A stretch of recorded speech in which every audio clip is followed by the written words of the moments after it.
제가 사실 쓰레기 집에 안에 살고 있어요. 제가 여기를 좀 나갈 수 있게끔 좀 도와주세요. 가자.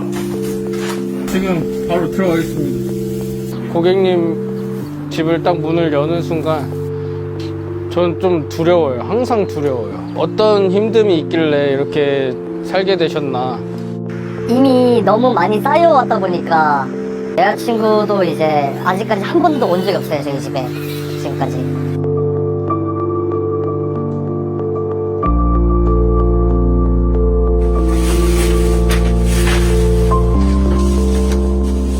평균 100건 이상이에요. 그러니까 의뢰를 하는 사람들이 대체로 20, 30대 약봉투 보면 우울증 약들이 굉장히 많이 나오고 이게 날이 갈수록 더 심해져요.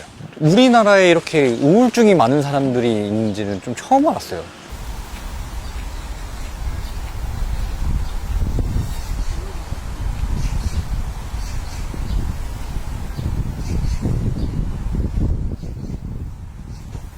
제가 우울증을 한번 알았었어요. 제가 회사 사정이 좀 안 좋아지다 보니까 월급도 밀리고 해고가 된 거죠. 그때부터 계속 그냥 손을 놨던 것 같아요. 아예 그냥 제가 무기력하더라고요. 사는 게 되게. 담뱃대가 들어있습니다.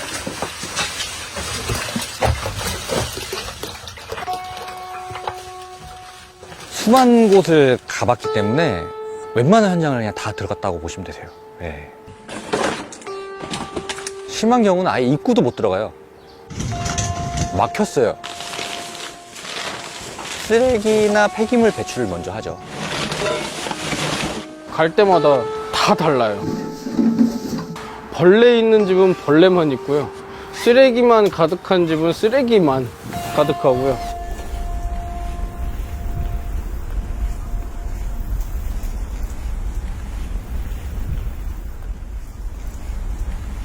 그냥 방을 쓸어본 적이 없어요. 집이 쓰레기 집이 되는 것 자체가 그런 사람들을 막을 수 있는 도구처럼 생각했던 것 같아요. 그때는 죄책감도 가지고 그랬거든요. 아, 이걸 치워야 되는 게 정상일 텐데 왜 그런 생각조차 안 들고 나는 뭘까 막 이렇게 하고. 어느 그 쓰레기집을 가도 그 안에서 이겨내 보시려고 노력을 했었던 흔적들이 굉장히 많이 나옵니다.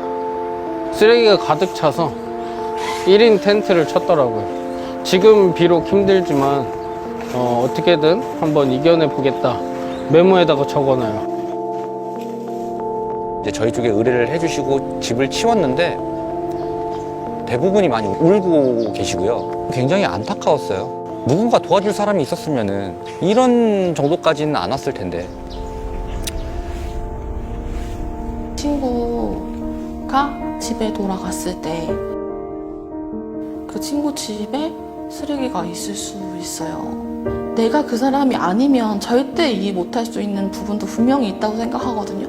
친구한테나 아니면 전혀 모르는 사람한테나 그 너그러움이 제일 필요한 것 같거든요.